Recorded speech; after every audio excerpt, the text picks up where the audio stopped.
Ladies and gentlemen, it's time for you to take your seats. The show is about to begin.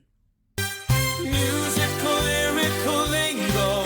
Every episode a new bingo. Laugh and sing, go with the flow. Tune in as the memories grow.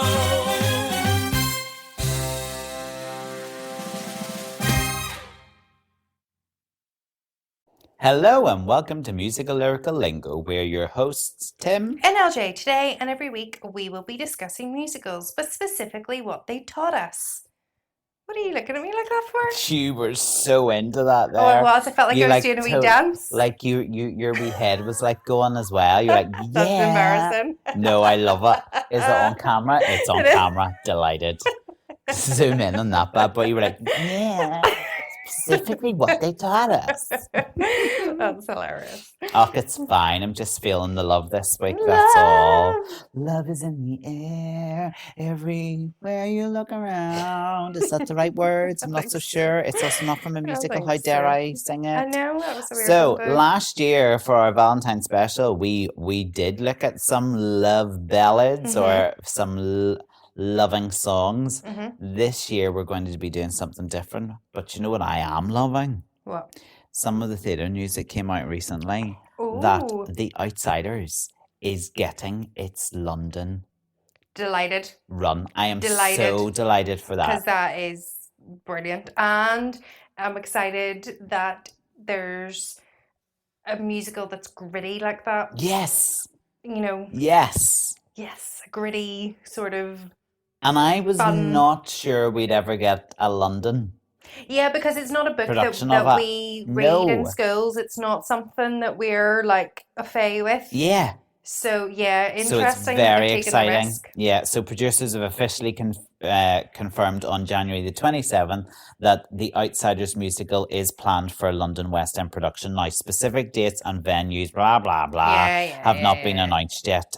But the Broadway production has played over 740 performances, and another North American tour is currently in process. So it's a big hit over there. So hopefully it's a big hit here. And again, something that we sort of talked about last episode, where it was the Tonys that kind of gave that a wee bit of a buzz, and then, or was it a Macy's Day Parade? It was some publicity like there that. There was that kind of made people go, ooh. Even though it is big in America, they read the book. It was still people going, "Oh, have you seen this? Have you seen this?" So. Yeah, and something that we gave a listen to last year. Now we weren't so sure. Was Lin-Manuel Miranda's musical Warriors. So they released a concept album for this new Broadway musical.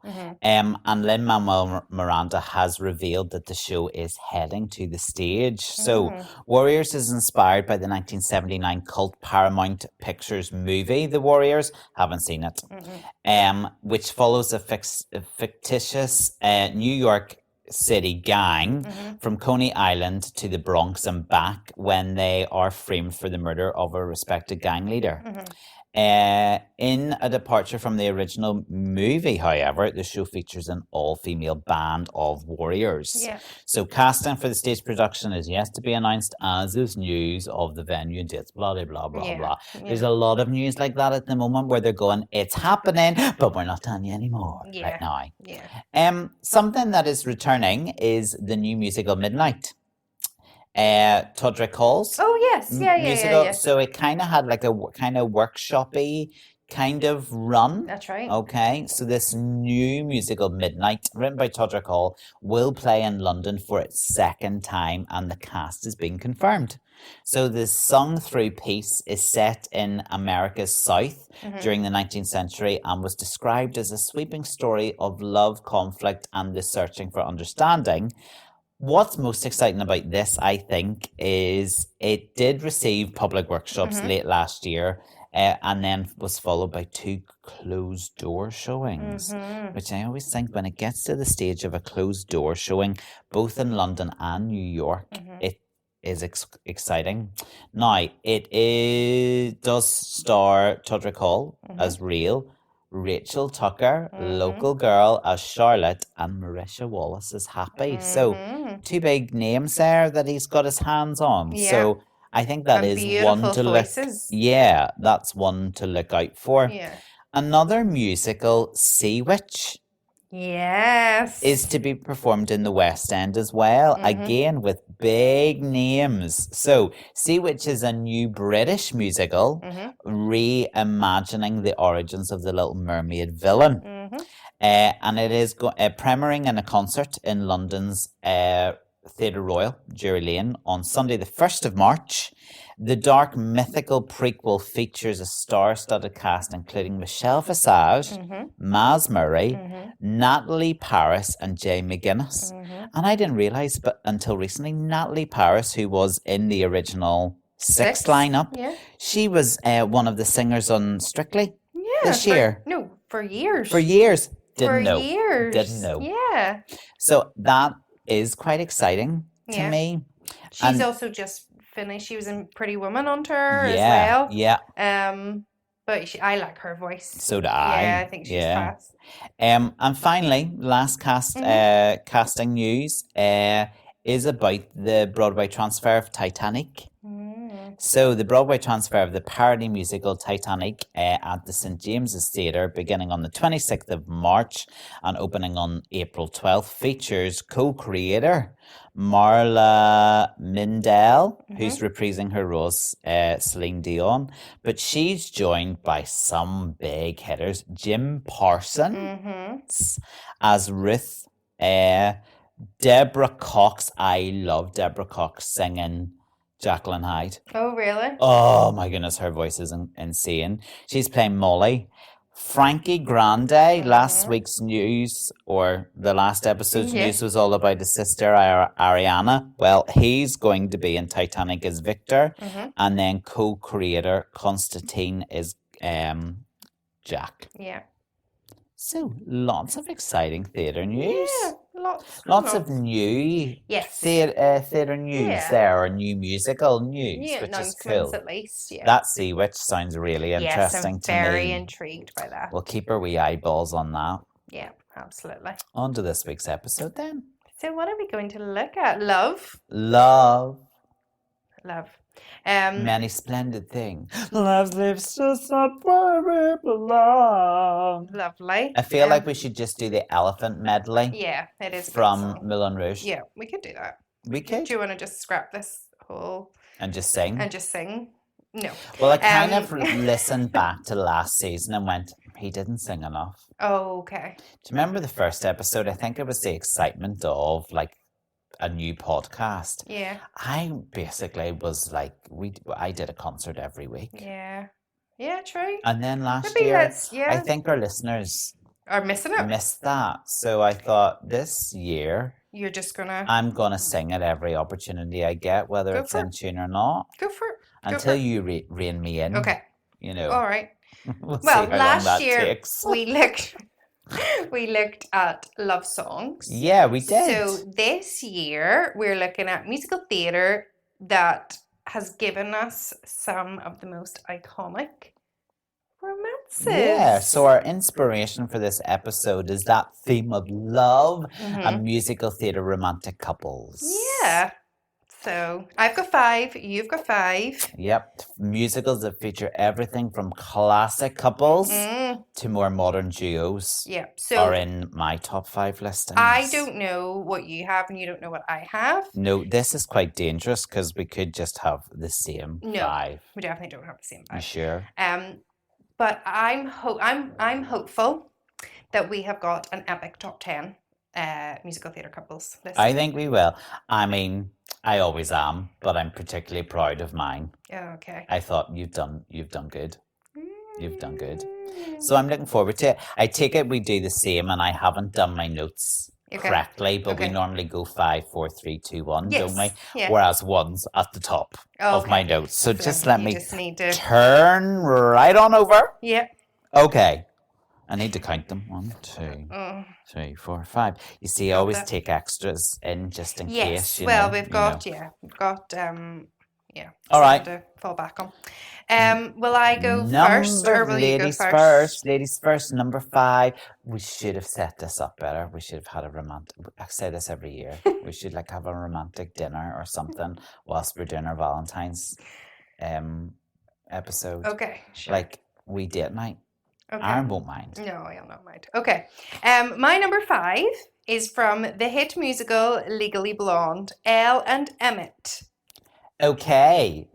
So Pourquoi? For those that maybe don't know, in case anybody's tuning in because they, see a love I've episode. never seen Legally Blonde the musical. A sorority sister follows her ex to Harvard to prove that she is meant to be there, and she finds love along the way. And the lesson in this love is that true partners don't dim your light. They're the ones who head to the flashlight. Oh, very cute. I do like Elle and Emmett as a couple. That's why I've chosen them for number 5. Yeah. Because she is so besotted with Warner, and he breaks her heart, and she goes to law school, and in chasing a man who doesn't love her back, she finds out that she's actually a really good lawyer. So she falls back in love with herself. Yeah. She discovers herself, and yet then she's got Emmett. Yeah, what I like about that couple is that she goes about trying to change Emmett, first of all. And then she realizes that she doesn't need to change him because what she loves about him is already inside him. Yeah. And I think there's a lyric that kind of says that. Yeah. The outside is new, but it just reflects what's already in you. I think she sings that at the store when she goes to buy him a new suit and stuff. And she's like, actually, I don't need all of that. And then the main sort of love song in that musical is Legally Blonde remix, because I feel like that's when she falls in love with herself and is like, no, I'm strong enough to do this. And then Legally Blonde. Oh my gosh, you're singing too. This is going to be so much fun. So good that choice. Is my number 5. I like it. My number 5 is from Waitress. I knew you would do it. Did you? Yeah. Now, which one? Because I don't agree with the Jenna Dr. Pomander. No, so it's got to be Dawn and Ogie. I can never remember their names. Ogie. So Waitress features the sacred love of Dawn and Ogie. Yeah. Okay. And it's even more sacred when her 5-minute date turns out to be with an obsessive stalker. Yeah. Once they get past the creepiness of that, the pair totally fall in love, and it's gorgeous. And their eccentricities make the perfect match for each other. And I think that's what's really beautiful. Yeah. Much to the confusion of everybody else. They're like, what?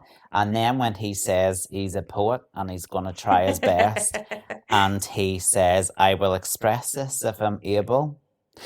I love you like a table. My legs were carved for you. Yeah. I love you like a table.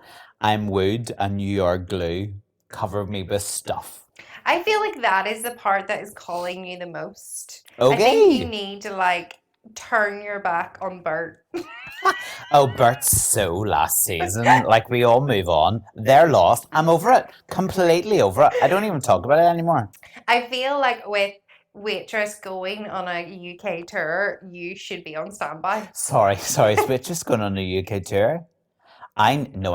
I'm taking the I was like, yes, with some big names. I just never thought to contact the producers of that and go, no, I feel like hello. You should be, maybe take a note out of that stalkerish, behaviour there. Don't be so rude. And hang about the stage door and just be like, I'm here if anyone needs me. I just adore them, and anytime they come on stage, I just my wee heart melts every single time. I'm like, oh, they're so cute. And they are so in love with each other. And it doesn't matter how weird or bonkers either of them are, they just fit. Yeah, they work. Match. They work, yeah. And it's about finding that person that you fit with, and they're just like, oh, I love you. Yeah, that's cute. Yeah, good choice. Good choice. Number 4, Lauren. Number 4, one of the best Rodgers and Hammerstein musicals ever written. She's gone all day. I knew it. Carousel. You're going I thought you were going Laurie and Curly. I am not. Out of Oklahoma? No. Okay. So in my opinion, yeah. We have Carousel. We have two lonely people who find love even though it is tragic. Okay. Sorry, can we just put a pause to the Valentine's episode? You've chosen Carousel because, you know, where he is a terrible, terrible man, is terrible to her, and he also dies. Yes, because they never actually truly admit to each other. In the song If I Loved You, it's a bit like If I loved you. in Oklahoma. Careful now. Where it's like, people will say love. Can I just say, What? I know I'm totally tangent, but I need to say it What? because it is Valentine's episode. Yeah. My true love. Yeah. Do you know what I got What? for Christmas? What? Tickets to go and see Oklahoma in the board. Gosh. Oh my Now you know you found the right person when that's what they get you, right? That is massive brownie points there. Massive. Well, I'll not. Just when you think you couldn't love them anymore. Sorry. So back to Carousel. So, sorry. You know, Rodgers and Hammerstein likes to have this, song where people are telling each other things but not really telling each other things. But yes, If I Loved You, I feel like there's real heart in that. Yes, there's some traumatic scenes and he dies and he's not the best man, but they do love each other. Mm-hmm. And I think the lesson in that relationship and why it's one of the best is they never truly admit their love until it is too late. So a real haunting reminder to tell those you love them that you love them. I do it all the time. I mean, I actually say it probably 6 times in the one sentence to the point I go, oh, you're saying it an awful lot. No, but when you do, you do. It's important. Okay, I feel like I was a bit harsh with you there with your number 4. Mm-hmm. Yeah, I now look at my number 4 and go, let he who is perfect cast the first stone. Because surprisingly, my number 4 romantic couple is Bonnie and Clyde from Bonnie and Clyde the musical. What a good choice. Thank you. Yeah, very good choice. So they sing, 'cause you love who you love, and you can't help how you're made. You don't have to say, you don't have no say. Your heart decides. It's that simple, I'm afraid. Yes, you love who you love. Common sense may say it's wrong.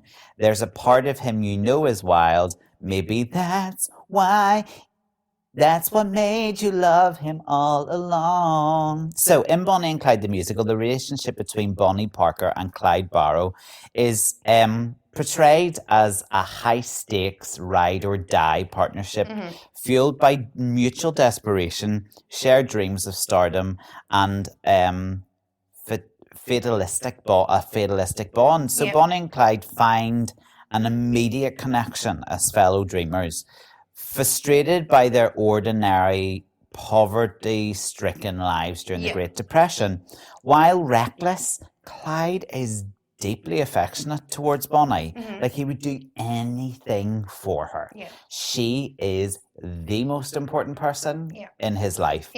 And whilst Bonnie, despite the danger and the pleas from her family, remains devoted and hopelessly in love to Clyde. And nothing else matters. It's them. It's the two of them. They will do anything. Like, he'll rob for her to give to her. She'll stand by him even though you should. He's not a character you want to stand by. I just think that true love. Like Yeah. it's 100%. You definitely like that. You can feel that they loved each other. And I've fallen back in love with that musical. I So know have I I. knew I loved it, and we did it, but I've been listening to it again recently, and I hope one day it's going to get its surge that it needs, or maybe just sort of as one of those musicals that always stay there. But I just feel like there's more to it. Yeah. Good choice. It's great. Thank you. Good choice. Number 3, Lauren. Number 3 is Beauty and the Beast. Oh. Yeah. And I think because fresh in your memory. Yeah, fresh in my mind. My lovely daughter She was brilliant. A lovely beauty. Beauty. And also there's 2 types of love in Beauty and the Beast. There's that real parent-child love. But obviously the main love is Beauty and the Beast. So a bookworm who's imprisoned in a castle by a prince who's turned beast, just to realise that they are what each other need.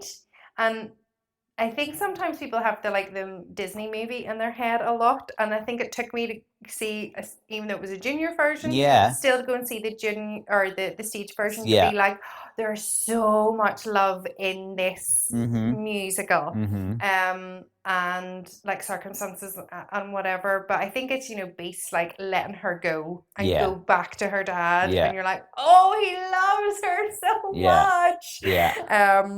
So something there I think is a really cute love song. Yes. I know people are like, oh, it's Tale as Old as Time, Beauty and the Beast, like that's the main like love song. But for me, there's nothing as exciting whenever you, and like I've been with Aaron 21 years, right? So it's not it's certainly not like what we were when we were 17, 18. I don't mean that in a bad way. I mean, we discover new things about each other all the time because we're that really horrible, weird couple where we're obsessed with each other. Yeah. So we still sometimes go, oh my gosh, that's so cute, or whatever. And that's what that song's all about. Like, oh, there's something there that wasn't there before, and they're discovering each other, and that's all exciting.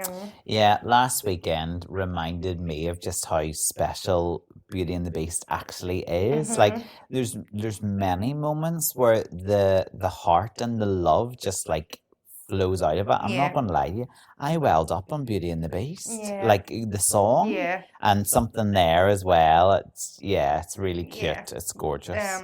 So the lesson there though is love is a mirror, whatever way you say it. Belle sees the man inside the beast, and in doing so, she helps him find his humanity again.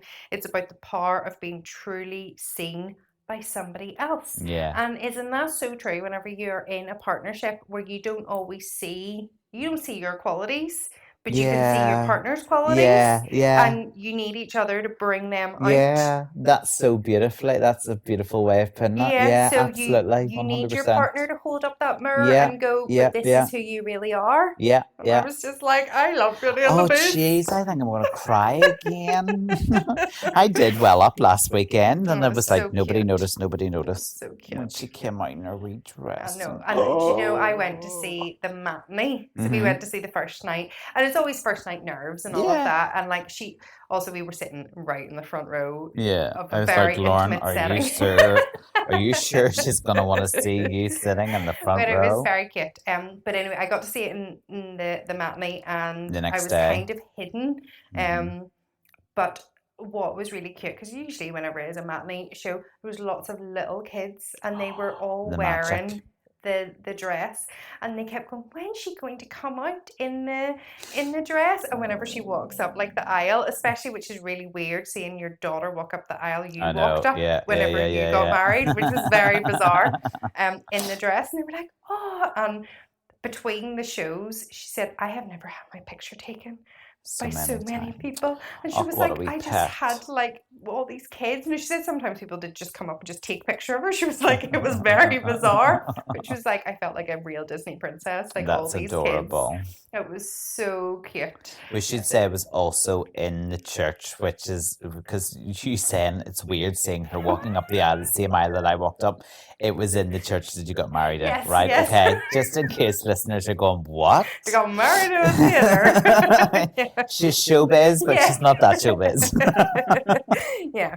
That's cute. Oh. So yeah, it's no, she was brilliant. Adorable. Number 3. For me. Probably slightly obsessed at the moment because I'm working on the show, Guys and Dolls, is Sky Masterson and Sister Sarah.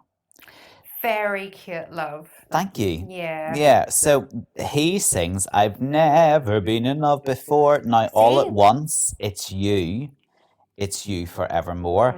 And I think it's not you don't expect it, I think, is the point. Yeah. And love can hit you at any point, can't it? So missionary Sarah and gambler Sky start on the wrong foot when Sky takes Nathan's bet that he can't take Sarah to Havana with him for the night. When Sky shows up at the mission, he impresses Sarah with his knowledge of the Bible. He offers a deal of his own to her. He will bring 12 sinners to the mission if she'll go and have dinner with him in Havana. They go overnight, have their dinner, but when they return, the gamblers come out of the mission meeting, and you think that's it over. And then he brings the gamblers to the mission, saves the mission. Now, the only thing is, very quickly, they get married at the end of the show. Oh, yes. Yeah. While they started off on the wrong foot as a pair, they see past their differences and make an adorable couple. The classic unlikely pairing. Yeah. And I love how Sarah softens Sky to a certain extent, allowing him to be more vulnerable than he's ever been before to anybody else. And I think that's important in love and in a couple, like feeling so comfortable in the other person's skin that you can open up and be really vulnerable. He even confesses his real name, Obadiah, to Sarah, and that is love. If that's not love, what is? I don't know. And, you know, he supports and cares enough for Sarah so that she feels she can kind of let her hair down a bit and enjoy herself a bit. You know, they just bring out the best in each other, I think. Yeah, great musical. There you go. Thanks. I am enjoying it. It's a lot of work, but I'm enjoying it. Yeah, well, that's good. My number 2. 2. Hadestown. Yeah, this was on my most Orpheus and Eurydice. Yes. So penniless musician journeys to the underworld to rescue the woman he loves, and their love song is "Way." Oh, that was completely Wait for me. Yeah, I'm coming. And see, there's been a new cast. It's just been announced for that too. But the masterclass, I suppose, lesson in this is trust. Yeah. And without any relationship, trust is super important, no matter what type of relationship you have. But this really teaches us that love isn't just a feeling; it's an act of faith. It's a lesson that even when the world is loud and you're walking in the dark, you have to believe that your partner is right there behind you. Yeah. And he doesn't. Oh, and then, I know. It goes back to the separated beginning forever. But they are. He is in love. I think I always find that, like, is he more in love with her than she is of him? But actually, she's more in love with him because I don't feel she would have turned around. Yeah. Okay. Interesting. Yeah. But it shows you, like, people can fall in love at different times. Yeah, yeah. You know, you can be like fall in love with somebody at first sight, but maybe it takes that person like 2 or 3 sights to actually fall in love with them. Listen, like, he travels to the underworld for love. Yeah. Like, how many couples would like travel to the underworld for their other better half? Yeah. So another sad sort of. I know it is. We've gone a bit morbid, have we? We've had highs as well. Another little sad one, but a real love. Real love there. Real love. Well. Yes. My number 2 is the popular opposites attract romance. Oh. Just for a moment. Interesting. As long as you're mine. It's Alphabet and Fiyero from Wicked, and I didn't think I was going to put it in, but when I was like going through, because I obviously have some, what is it? Not highly mentionable. Highly commended. Highly commended, yes. Or noteworthy ones that maybe didn't make the top 5. Yeah. I was like, are there any there that surpassed that. That surpassed stronger love, in my opinion. So, and I went with it, Fiyero and Elphaba, start as friends, who then move into lovers. These two characters showcase like this idea of opposites attract perfectly. Not only are they lovable and compelling characters in their own, but together they also add more to the story, and the love, and pull the plot in a whole new direction. Yeah. They are characters who don't have much in common with each other, but they make it work because they love and respect each other and see past their differences. Very important in a partnership, and make them better as a couple. Yeah.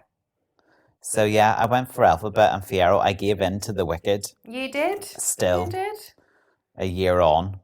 I think we need to give it a rest now. Yes, I think I'm wickeded out, but you can't deny. No, they definitely are in their love. Yeah, definitely. Which is why I think a lot of people were a bit down on that part, As Long As You're Mine, in the film, because lots of people didn't feel it was intensified. Expressed that love enough, I think. Which I think suppose maybe in hindsight they might have a point.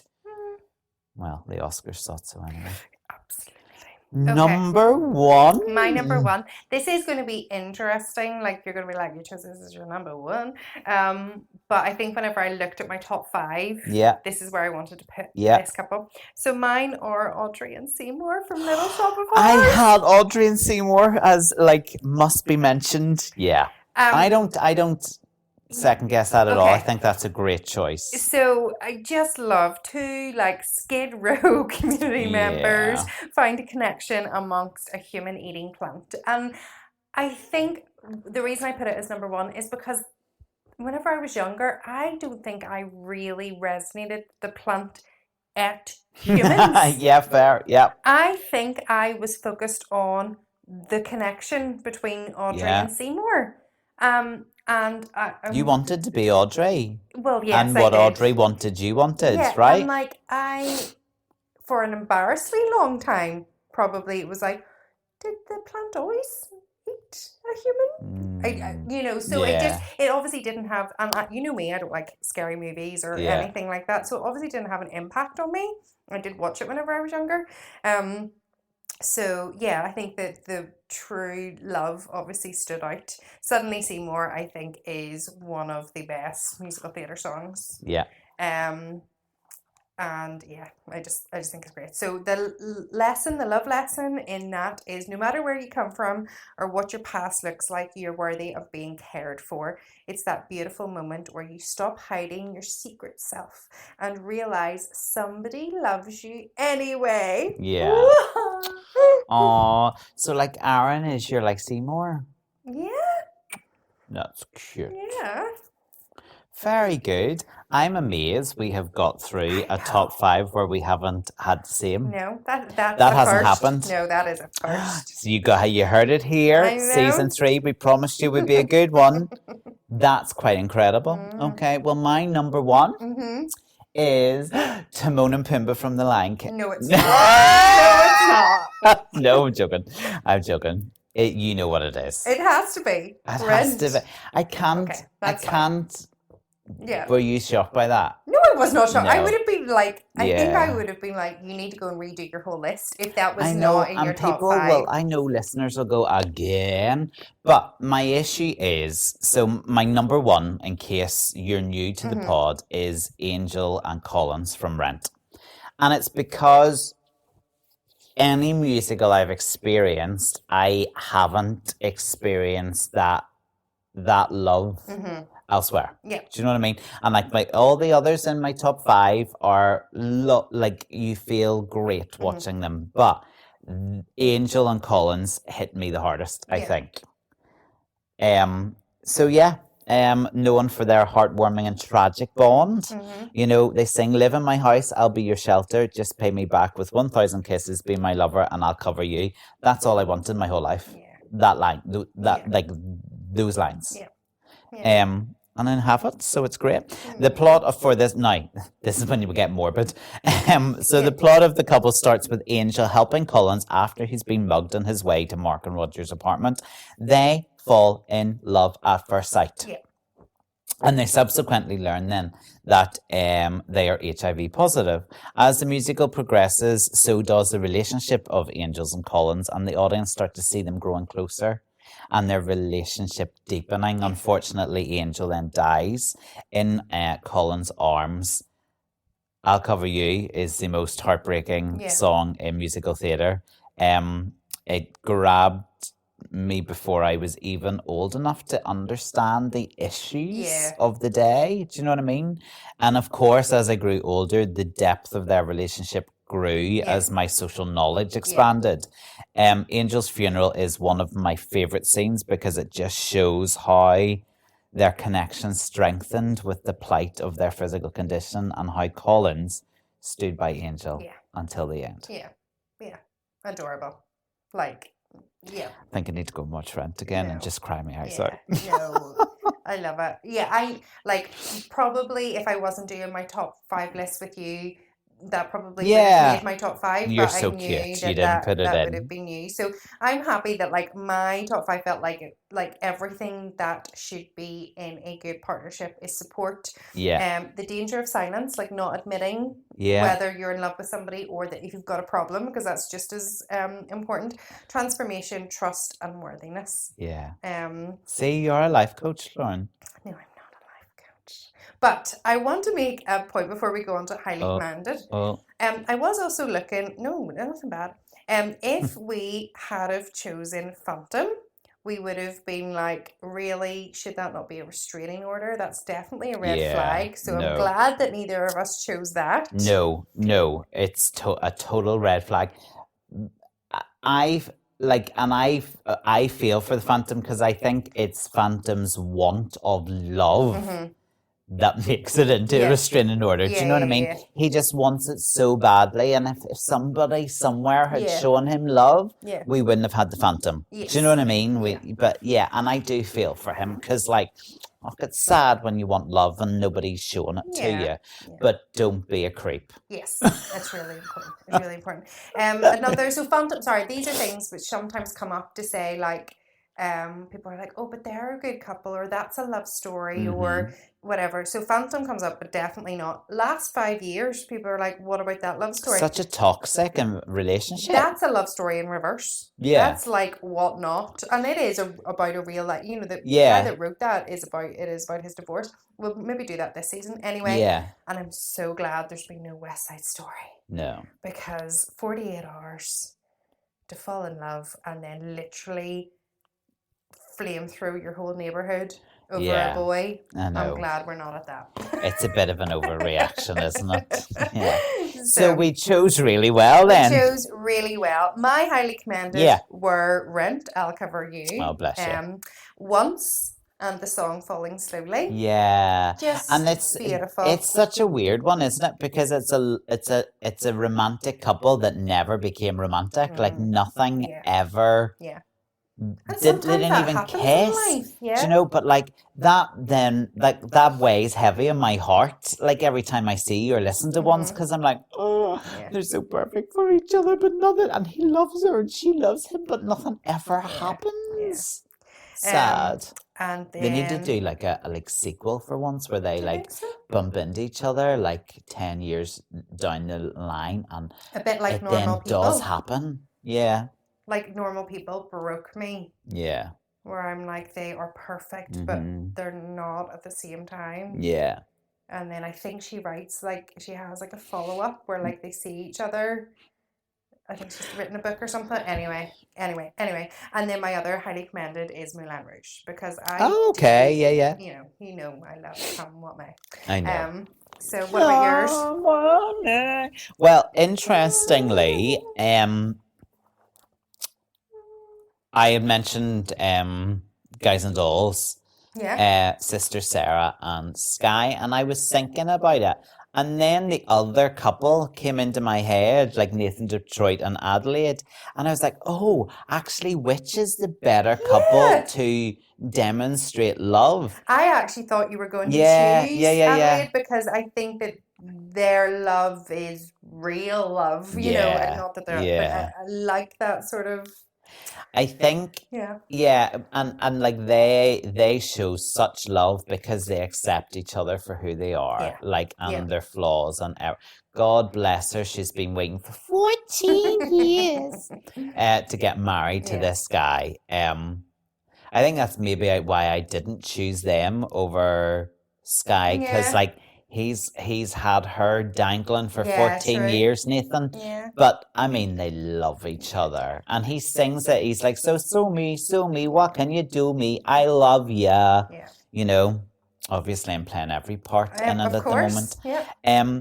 One that I was so close to putting into my top 5 was, and I'm also a bit obsessed with this musical at the moment, is Sarah and Coalhouse. Coalhouse Walker from Torment from Ragtime. Because oh my goodness, like what he goes on to do because of the love of his woman and what they did to her. I know. Okay? I'm getting like, oh yeah. It's like it's such a powerful love, isn't it? And then the last one, which is a bit of an oldie and it's probably a bit wet, but when you think about it, don't think about the age difference, I suppose. Captain Von Trapp and Maria, like she totally falls in love with him and he falls in love with her. No, is that like a bad one? No, I think it's okay. Yeah. Okay, yeah. Like she totally softens him. Yes. Yeah. Because of love. True. You're not feeling that no, last I one, don't, like, that's okay, or let's don't have to be the same. Yeah. But no, I agree what with is you. it she sings? I suppose it's a bit like King and I as well. You know, that's a dubious relationship. So it's the same sort of like employer. I mean, he was never bad to, employer versus the help. Yeah, I know, but I suppose you can't help who you fall in love with. Exactly. There you go. That was lovely. We'll do a wee list. We'll attach it onto the socials. And let us know if we got it wrong. We never get it wrong. But let us know if there is like a musical theatre romantic couple that we haven't mentioned at all. Or who yours are. Like who we should do a poll this year and put all 10 up and see which one comes out as the favourite. Yeah. Can you do a poll with 10 options? Well, maybe not 10 options, but we'll figure it out. Yeah. Well, that was lovely. That was really nice. So nice to be back. Yeah. And we'll see you again in a fortnight. Yeah. Well, if I'm still breathing. You will be. Surviving. All good. Not surviving, thriving, as they say. Thriving. Until then, bye. I hope you have it's Valentine's Day. We have to wish them a happy Valentine's Day, Lauren. Aww. We hope you have a lovely time and you've had a lovely meal out and a lovely bottle of wine. And just equally, if you don't celebrate it because you feel like it's all part of commercialism, that's oh my totally fine. God. Well, now, what a way to end the episode. I just feel like it's okay to put it out there that we don't always need one day to celebrate love. We can celebrate love. Oh, no. I mean, I celebrate it every day. Yeah. I also have 2 other things to add. No, I don't. I've only one left. I have 2 No. And now you've taken me off my train of thought. If you don't have a significant other, nor do you want one, that's okay, because you got to love yourself. Exactly. Yep. And last thing is, if you're out there and you, like me, long for love, and that special person, hold on. It'll come when you least expect it, and it'll be worth waiting for. Absolutely. But the message from last week, you got to love yourself first. And that was an important message. You gotta love yourself first before you can love. If you can't love yourself, how the hell are you gonna love somebody else? Amen. And on that, happy Valentine's Day. The commercial nonsense of it all. Throw the roses in the bin, as Lauren says, and have a blooming brilliant time. Doing whatever you want. Till next week. Bye. Bye. Tune in as the memories grow.